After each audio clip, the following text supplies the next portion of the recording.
one of my all-time favorite topics, the Anunnaki. And fortunately, today we are joined by researcher, author, and expert, Dr. Chris Hardy. Dr. Hardy is a cognitive and systems scientist. She holds a PhD in psychological anthropology, and she is an ex-researcher at Princeton's Psychophysical research laboratories. Dr. Hardy has spent the last 2 decades investigating non-local consciousness and thought-provoking mind potentials. She's also the author of more than 50 papers and about 15 books on the subjects. She spends a lot of her time traveling and exploring various knowledge systems, cultures, and she maintains a very keen interest in Eastern religions, shamanism, and esoterica. So it is my very, very outstanding pleasure to welcome all the way from Paris, Dr. Chris Hardy, to this week's show. Dr. Hardy, thank you for joining us this week. Yeah, thank you, Andrew. I'm also extremely happy to be on your show. Well, the pleasure is all ours, trust me. Before we get started, 50 papers, 15 books, that's insanely impressive. When do you sleep? Well, since I did my doctoral thesis, I have reduced my sleep to about 5 or 6 hours by day. Sure. On the last year, was even lower. Well, I've read your work, and not all of it, but what I have read is incredibly impressive. It's very thorough, very well researched, and the way that you put all of the data together is very easy to follow, especially for a layman like myself. So I commend you. Your work is fantastic. So before we dig into all things Anunnaki, could you share a bit with us about your background? How did you get into researching and authoring books on the Anunnaki? Well, it was, as you said yourself, it was not my main research in my life. I've been mostly researching consciousness in 2 ways, both in a theoretical way to try to understand the workings and the possibilities of not only consciousness, but also psi-phenomena. Mm-hmm. And that was the subject of my doctoral thesis already. And the other way was to try to work on myself, and that's why I started to travel when I was just after my Bachelor of Arts, 21 years old. I just went at last, waiting for many years already. I went on the road, on the travel all the way, India and the Middle East, and then Africa. Oh, wow. Yes, and then also Eastern countries, Asiatic countries. So that was not my main line of research. But what happened is that a few years back, I just suddenly started to read Zecharia Sitchin's book on the Anunnaki. Sure. And I got absolutely fascinated. But beyond the fascination, I just could not believe what I was discovering. Mm-hmm. I mean, the fact that we had a family of a royal family coming from another planet, and that were saying themselves that they came from another planet, that we had an incredible load of tablets in 6 or 7 different languages. Mm-hmm. That were like 5,500 years old, and that were describing the same events as we find in the scriptures, was just mind-blowing. I mean, it just shattered everything I had understood about this. The information was kind of going like, the myths that you find in the Bible are also in Sumerian tablets. But when I was reading those texts, especially with the translations that Sitchin gave, which was because he was the only one person, the first one, after, of course, some other people came. Sure. But he was the first person to understand that when the tablets were saying that such a goddess like Inanna flew with her bird, like a bird, to Egypt, that in fact she was flying in her bird and not like a bird. Sure. You understand? So many things like that, like the name for rocket in Sumerian, which is Shem, is systematically translated like a name to get a name, to have a name. And those sentences have absolutely no meaning at all. It's just unbelievable that they would stick to that because they have no idea what it could be, and because they have this ingrained worldview that everything started, writing, agriculture, everything started in Sumer only 5,000 BC. They can't believe that we have civilizations that were very, very advanced in our own past on Earth. Right. Well, and now we know that humanity, at least as far back as we understand in terms of civilization, agriculture, animal husbandry, architecture, we have Göbekli Tepe in southern Turkey that dates back thousands and thousands of years earlier. Around 10,000 years. Right. Yeah. So, and yeah, I mean, it is unfortunate that, there's kind of this veil that we're not allowed to peek behind, if you will, and we kind of have this definitive narrative of what we think happened, and anybody who kind of goes against the grain, be ready to be railroaded, right? So. Yes. In fact, it's a kind of loop, a reinforcing loop. First of all, the person have a very precise idea of what could be our past and when agriculture started. And then when he tries to translate a tablet, of course, he makes whatever he's writing as a translation to fit his own worldview, okay?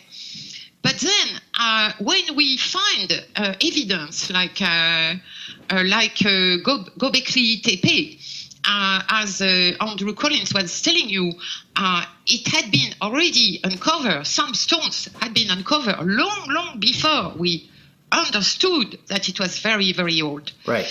But it was impossible, even for those people digging to just put together the story of something that was like 10,000 years old. And so sophisticated. Well, so that's it. It was blowing off totally all our conception of our past. Well, and stuff just keeps getting older and older too. That's what I find is so fascinating. Is it Absolutely. Seems every single day you see something in the news about how our history, humanity's missing chapter, if you will, continues to be pushed further and further back into time. And so it's yes. But it's also, as I was saying, it's also the fact that we people who are talking about that were now obliging the people who have made a cover-up, like of the giant skeletons in North America, with the Smithsonian Institute, or with we have also an archaeological site that was closed in France, in Vichy, near Vichy, because they could not believe it. They said it was a fraud. So no carbon dating, nothing. We have some skeletons that we should be able to date. But they are so incredible blockage, that because it is earth-shaking, right. It's shaking our paradigm, Well, and I think it's harder for us to accept that we may have been wrong, right? I mean, for how many years, how much research was completed based on what we thought we knew? How many PhDs and master's degrees were handed out based on that data? And then all of a sudden, we upset the apple cart, right? And so that creates problems. But I don't understand why, if not because of a religious dogmatic reason, right? Why we should not accept as easily the fact that we have giants in North America that we could carbon date, as well as mummies, that we could carbon date too. Right. And why carbon date and take their DNA, and why we should not accept this as easily as we're accepting from one day to the next that now we have Higgs bosons, right, or we have gravitational waves, Yeah, well said. Thank you. So my next question for you then, Dr. Hardy, is the Anunnaki have obviously spent some time in the spotlight over the past few years, and I think a lot of that is attributed to shows like Ancient Aliens on the History Channel. But for our listeners, with the amount of research that you've completed, can you give us some background on who were the Anunnaki, where did they come from, and what was their role with humanity? Well, I think I'm going to try to wrap up this answer kind of quickly, because I believe that your listeners must be already very, very knowledgeable. Sure. And so I'm going to say, to set the stage for those who don't know, that basically we have to take for granted.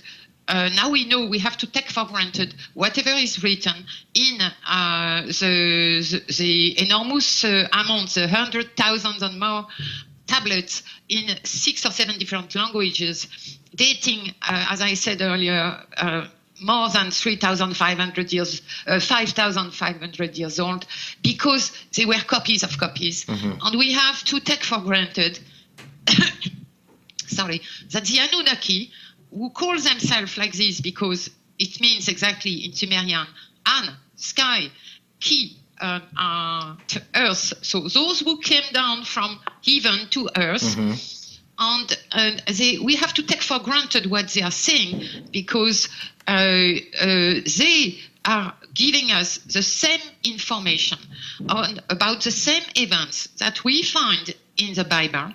However, the way they are giving this information is the style of writing is much more precise and casual. Their accounts are much more detailed, and how can I say that?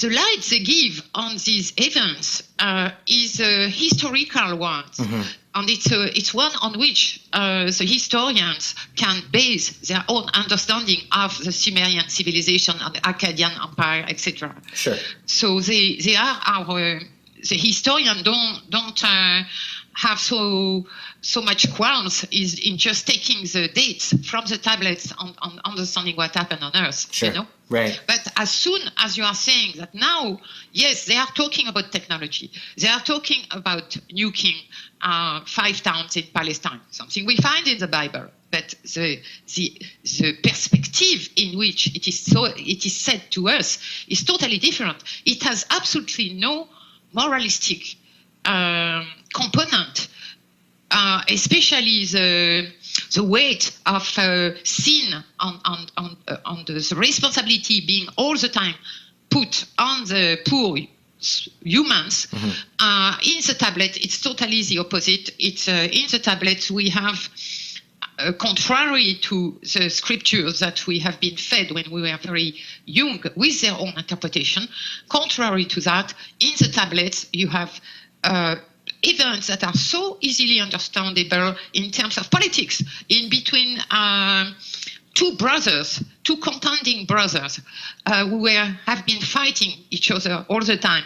One willing just to impose, his own dictatorial rule on Earth, which he did for so long, and because they were immortals to our eyes, and at the same time the other one, Enki, and Ninmah, his sister, who was the chief scientist in life science, and who engineered humanity as in terms of biological, genetic engineering.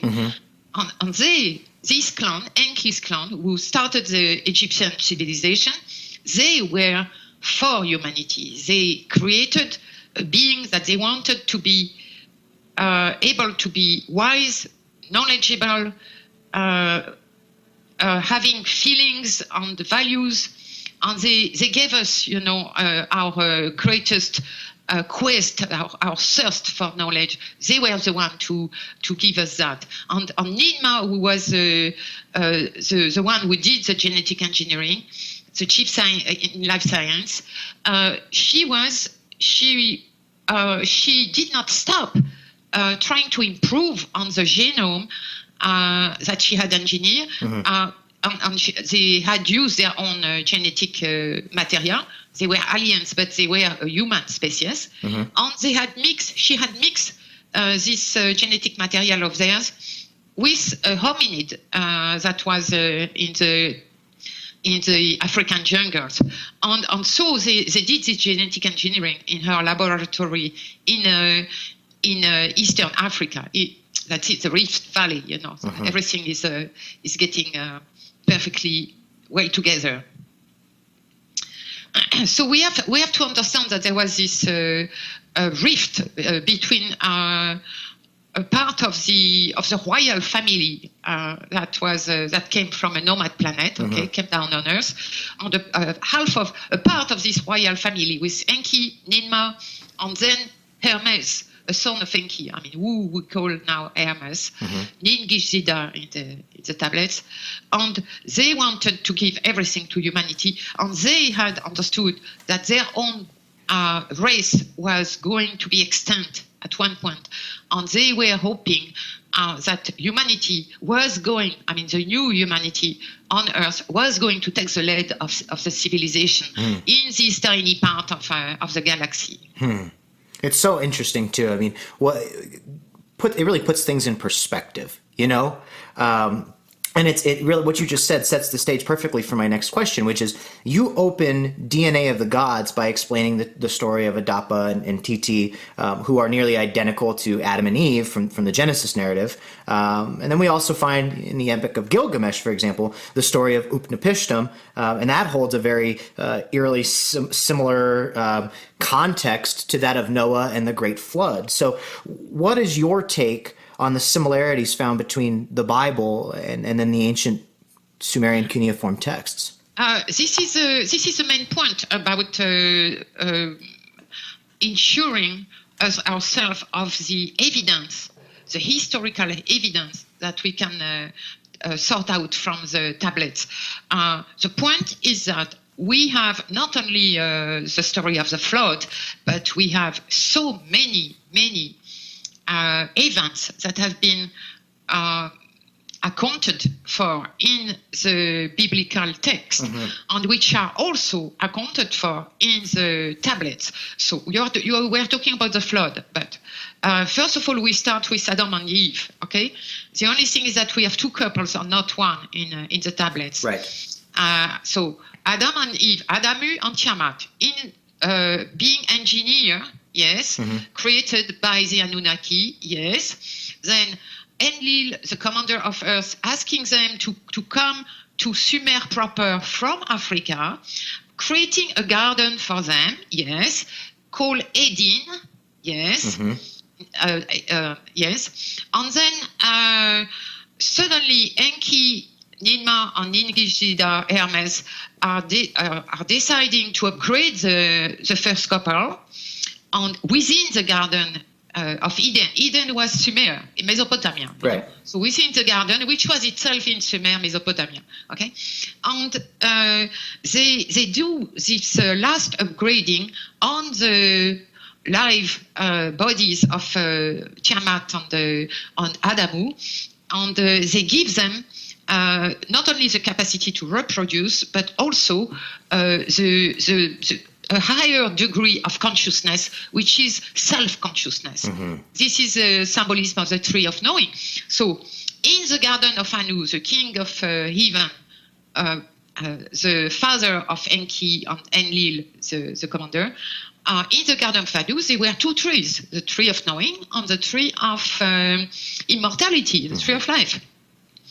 And when Enlil wants the couple for his own praise, for his own glory, you know, to show that he now is taking everything for him, like he was able to create this new species, which, in my opinion, and for the people who are really a little knowledgeable about aliens and the problem of aliens surrounding Earth, I believe, I came to understand that, in fact, what happened is that they had, even if they gave us the Enki clone, they gave us a maximum of knowledge about their own planet, their origin, our origin, the events that happened at the beginning and everything. Nevertheless, I believe, I came to understand that they were hiding from us a whole set of data that had to do with other intelligent species in the vicinity within our galaxy. And this would explain, in my opinion, if some people among your readers and yourself have read Oh, I'm sorry, I don't have it at the moment.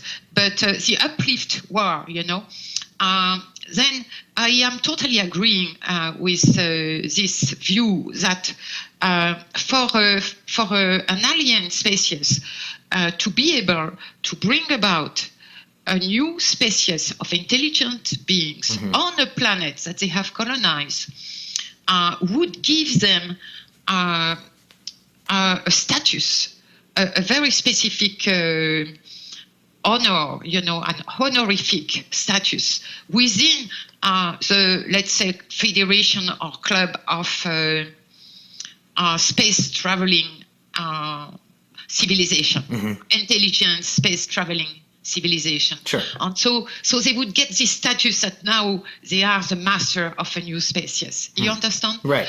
Oui. And so I believe that this could explain why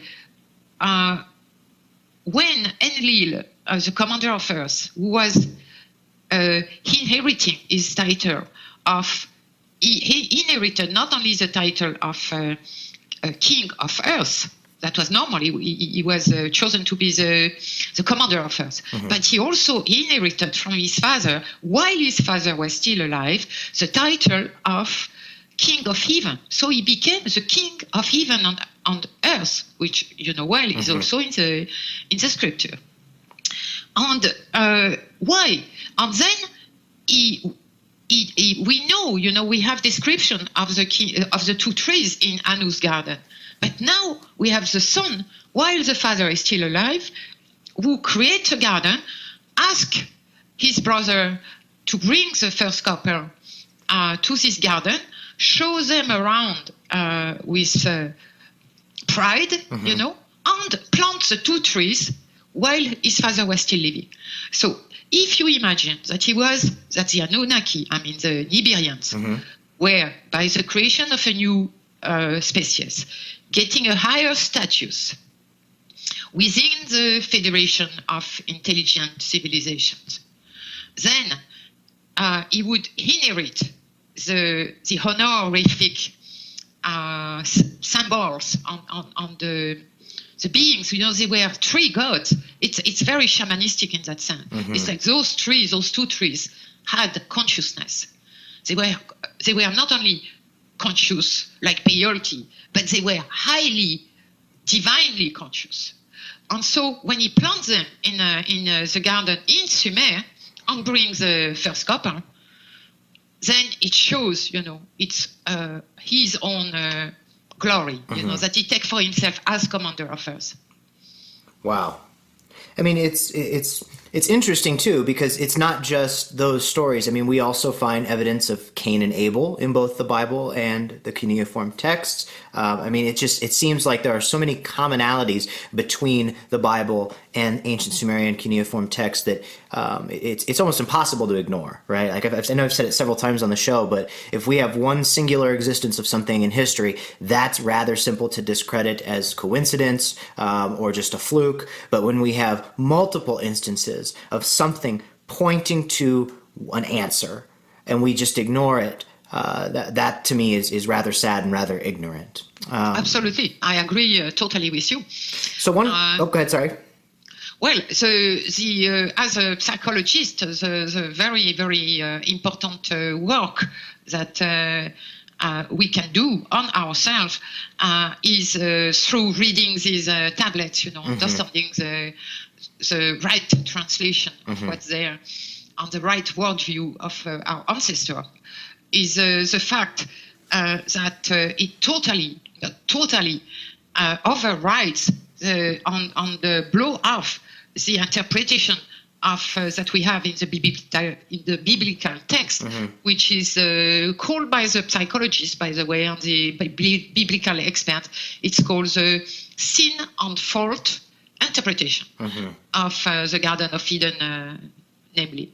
But when you go through all those incidents that are found at the same time in the tablets and in the Bible, and I have a fantastic tool to do that, which is my own semantic fields theory, which allows me to find out the specific semantic field of a part of like a proposition in the text. And so I am able to fathom the propositions that belong to a very specific person, a narrator, 1, 2, or 3. I found 3, and who has a very specific psychological profile and worldview. And then the very, very interesting point is that, again, there is absolutely no sin and fault implied in the Garden of Eden, so-called Garden of Eden, so-called paradise, because the only thing that happened, we were just like kids. We were like pre-puber kids, okay? Understand that? Not even having the knowledge of animals. Right. But it's just like, on top of that, the tree of knowing is definitely the tree of distinction between not only good and evil, but just simple distinction between yes and no category, you know, black and white or whatever. Sure. So this is a distinctive, this is the capacity of reasoning that was given to us by this upgrading in the Garden of Eden. Wow.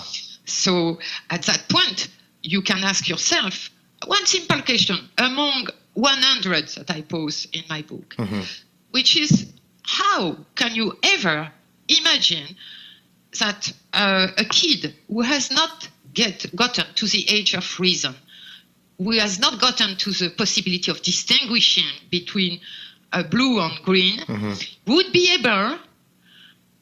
responsible for whatever happens to them that were done by the gods, right? You know? The brother on the other one. So the text we have inherited with their own interpretation attached forced on us when we were kids. When you are able to have the Sumerian tablets and their own description of the events, and the character of this one and what they said, and who voted yes, who voted no, for example, the nuking of Palestine. Why they nuke Palestine? Just because it was another god getting followers, not because there was a sin in Sodom or Gomorrah. They were totally free in their sexual life themselves. So that's how, you can ask all kinds of questions. And you ask yourself, but wait a minute, why were we hammered with this story of an original sin when, in fact, I mean, how can you create a species and give them rules? They are kids, and wait for them to obey perfectly. And if suddenly they want to eat a fruit, then you damn them for the end of times. Right. I mean, it's a little. It has this interpretation when you have the Sumerian realities, in the background of your mind, and you look again. And especially with my tool, as I said, that I go proposition with proposition, and I see what has been added, what is coming from the Sumerian tablet, because the whole text of the Book of Genesis is definitely grounded on Sumerian text, right. Ancient Sumerian text, with a lot of addition. So then you start looking at the story of Sodom and Gomorrah, as in my next book, soon coming out this summer, Wars of the Anunnaki. And I'm really focusing on the Tower of Babel, which was Marduk's ideas of creating, believe it or not, a community where small, I quote, small and great would be on a par. So it was like the blueprint of all secret societies. We have in Sumer all the roots of all the symbols of the great religions and of initiatic lore. Really? Initiatic lore. Yeah. That was at the end of my first book, DNA of the Gods. You will find whole chapters, 1 or 2, on the 2 trees, on the shamanistic worldview that they had. It was incredible. I mean, on the work on symbols, to the point that we have the Ankh, we have the Templar cross, We have it's unbelievable. We have everything there. The initiatic transmission. So I came to call them wisdom lines instead of bloodlines, you know? Wow. Because strangely, even if we have the DNA of our ancestor gods, nevertheless, their transmission of knowledge, I believe, was not through only the son of Adam on Seth, and etc. You know? So we have the 10 patriarchs up to Noah in the tablets. We have, of course, Noah everywhere in all the language. As you said, in the Epic of Gilgamesh, Upnatishin, and then he has other names, and we have exactly the same account also with the Greek historian Berosus.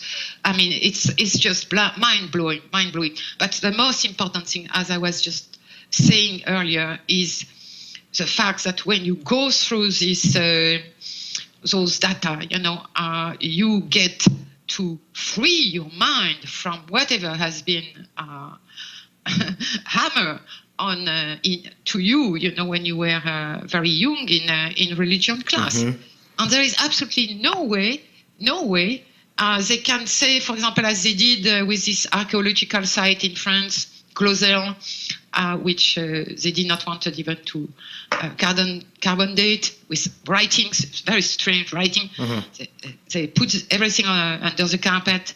But you cannot do that with 100,000 tablets from everywhere in the Middle East. It's a little difficult. You cannot say it has been carved by the poor farmer who happened to fall in the hole and find this grotto, you know? Right.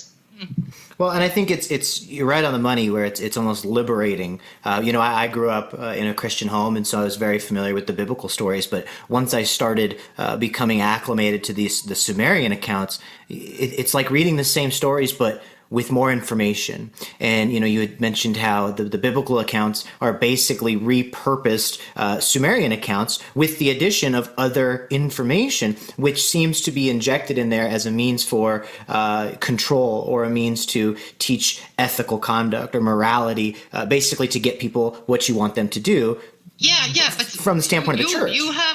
You are raising a very, very interesting point, is that when I was working for this new book, specifically on the problem of the nuking of the 5 towns in Palestine, including Sodom and Gomorrah, but there were other ones. So I found out, because you have also to understand that we go from the story with a whole family of royals to a one God that now has done everything. So who is going to take the fault if it is not the brother? Then it has to be the human beings. You understand? Right. The text that we have been handed down with the religion class are set to systematically give reason, absolve the one deity who said he was the only one. Okay, and this is perfectly astonishing to see that, because when you go deep into the two texts, I mean the law of Sumer and the law of our religion, then you realize that you have all kind of illogism. It's like it does not stand up by itself. It's full of very, very strange things that happen, because you have to put the fault on the human beings. You know, for example, in the story of Sodom, okay, there is a deal made with Abraham, and when the 2 angels, which are emissaries, which are Anunnaki, so other gods, because what do you do with the brothers? Your clan, they are angels, and the other ones, they are the devils. You know? So when the 2 emissaries arrive in Sodom, they forget everything about their the fact that they should have been seeing who was the faithful one, who were the rightful ones. So you have, and then you have a story. This book is full of absolutely atrocious stories, rape, homosexual rape with Sodom, totally superimposed to another story, which is so political in the Sumerian tablets. It has absolutely nothing to do with anything moral, sexual, etc. So we really have to go back, because I believe that those lies, to call them what they are, have been incredibly harmful for humanity, for the human species, and they have been done willingly. This is even worse, and then they have been imposed on the basis of those lies. We had a harassment of anybody who was thinking differently. We had a harassment, the most awful harassment of women, keeping them down, which was already a story with a psychological profile of Enlil, but not the other side, Enki and Ninmah. So we really have to really get into the fabric, and see the threads, and see exactly what's there. And then decide what we want to do with it. Sure. And that's fast. I can't wait for the new book, because it sounds like there's just so much data that has not been talked about yet. And so I cannot wait to get my hands on that. To shift focus real quick, I do have a question. One of the main questions that we get here on the show about the Anunnaki, or the skeptics, right? They're going to cross their arms and they're going to say, well, if the Anunnaki came to Earth to mine for gold, or whatever reason they came for, where's the evidence, right? So based on your research and to your knowledge, what evidence exists that is indicative of the Anunnaki having actually been on our planet? But the evidence is the writings they left. This is the first evidence. And this as I said earlier, we just cannot put it under the carpet. They are clay, engraved on clay tablets. They're everywhere now in our museums. Okay. We have very specific evidence of, everything. So many things that have been covered up. Why were those giant skeletons covered up in North America? By the Smithsonian, right? Yes. Right. But not only them. If they were there, when I traveled to the Dogon country in Africa, I knew that they told us that they had giant skeletons hidden in the rocks, in the mountains. So the skeletons are giant skeletons are everywhere. Okay, we have discovered. You read David Chilvers' books and so many others. So evidence. The very interesting evidence is that they said that they were a nomad planet. Okay, and how much time you give me? Like 3 or 4 minutes? Yeah, we're good. Okay. So they said they came from a nomad planet that was kind of attracted in our solar system and started to cross this solar system all the way to, at one point, they reach the orbit of a giant planet that was there. And mind you that all the description of the giant gaseous planets, the colors and everything were perfectly correct, as Sitchin mentioned in his books. And then they arrived at the orbit of, so they were attracted by the sun, of course. So they crossed the planet from the outside to the sun, okay? And at one point they get to this the orbit of this giant planet, which was called Tiamat, the same name as Eve in the Garden of Eden. And when they reach this planet, they collide with this planet, and one of their moons is not their planet themselves, but the moon of their planet, or one of the moons of their own planet, collides with this giant planet.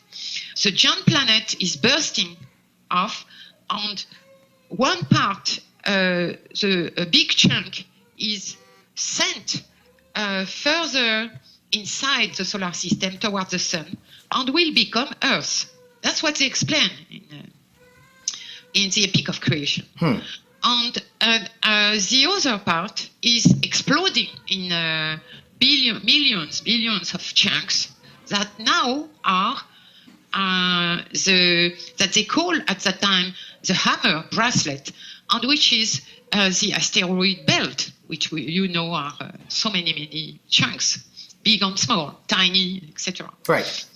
And so this is perfectly correct and sound in terms of science. Okay.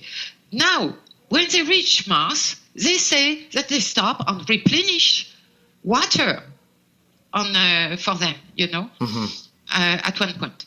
So, and then they talk about specific people that were, the name says EGD, those who orbit and observe.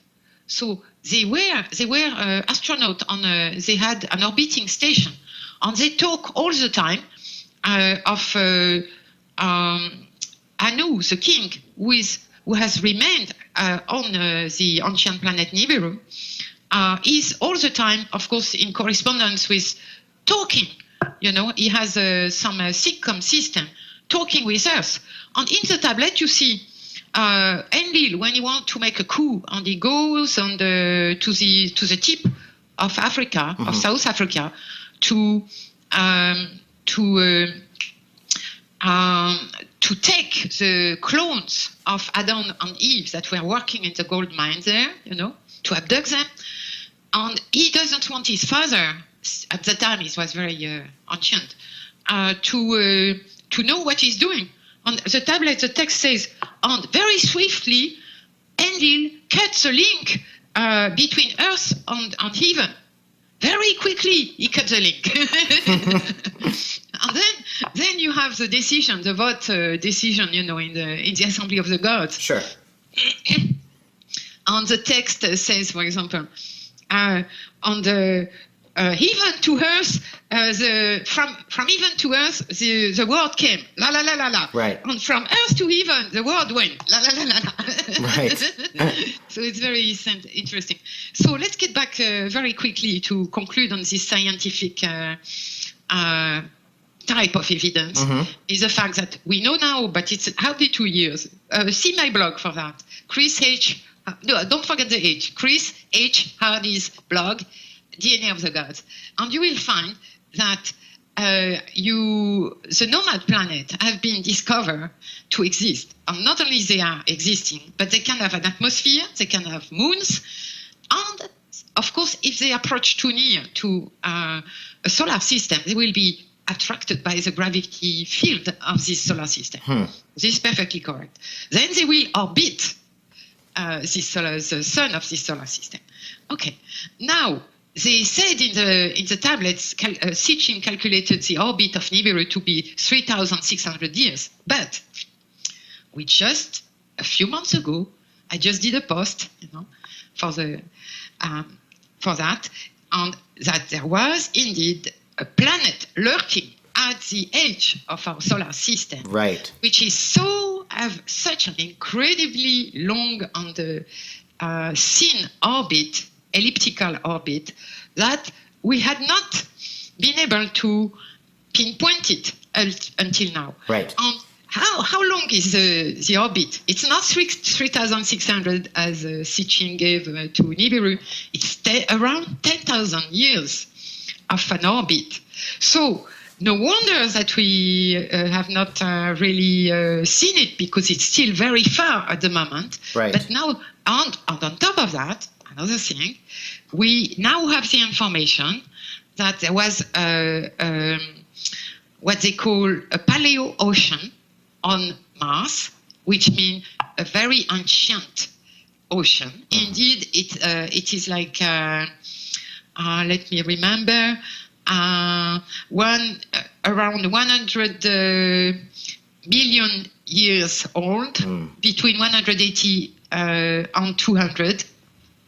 And that also a scientist, physicist, John Brandenburg, has discovered that there were traces, and many scientists knew, but it was also put under the carpet for some time, that there are indeed traces of a very specific isotope of xenon 129, which make two huge spots on Mars near the coast of this Paleo Ocean.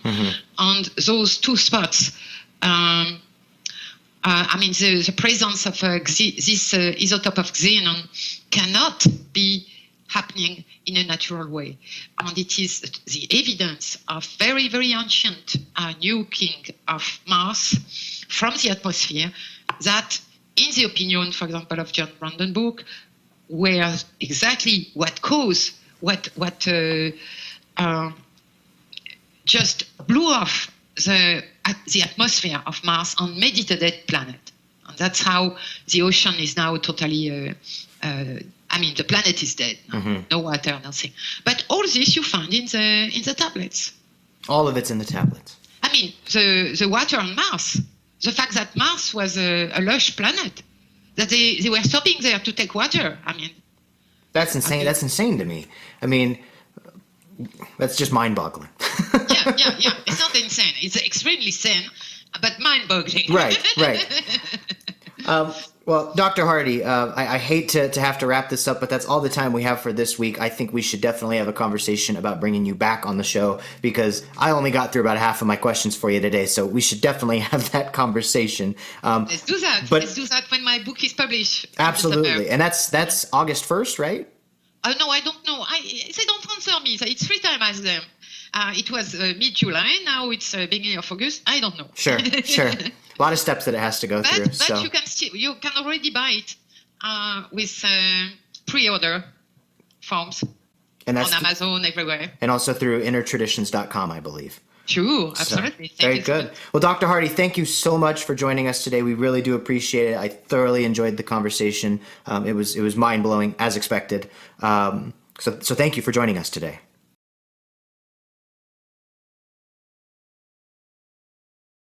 One of my all-time favorite topics, the Anunnaki. And fortunately, today we are joined by researcher, author, and expert, Dr. Chris Hardy.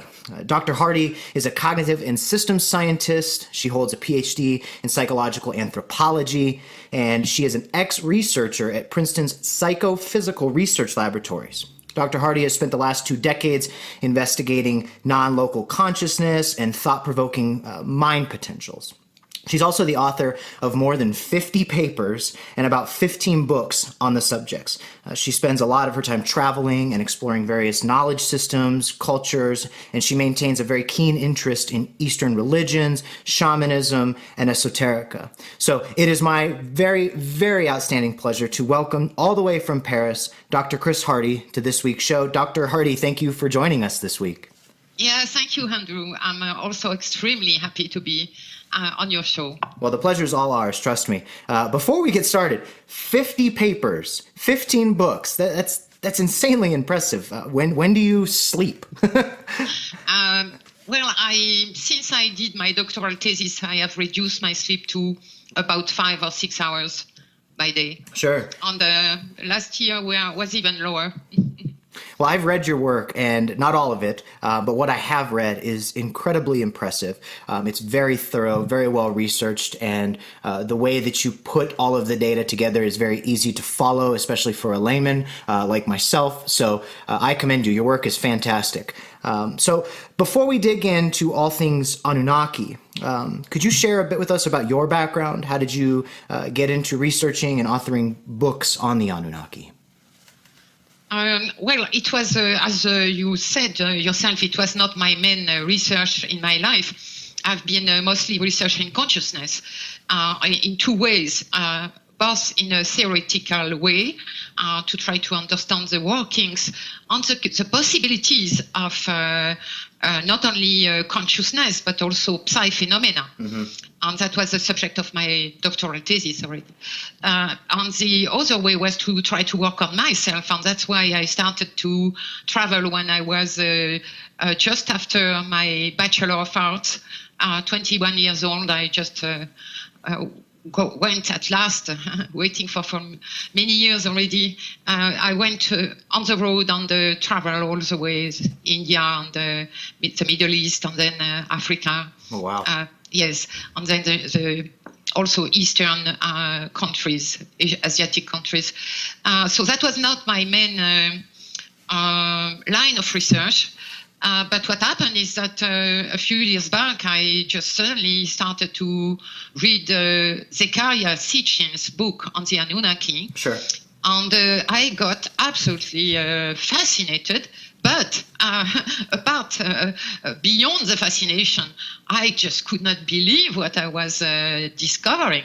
I mean, the fact that we had a family of a royal family coming from another planet, and that were saying themselves that they came from another planet, that we had an incredible load of tablets in 6 or 7 different languages that were like 5,500 years old, and that were describing the same events as we find in the scriptures, was just mind-blowing. I mean, it just shattered everything I had understood about this. You know, the information was kind of going like, the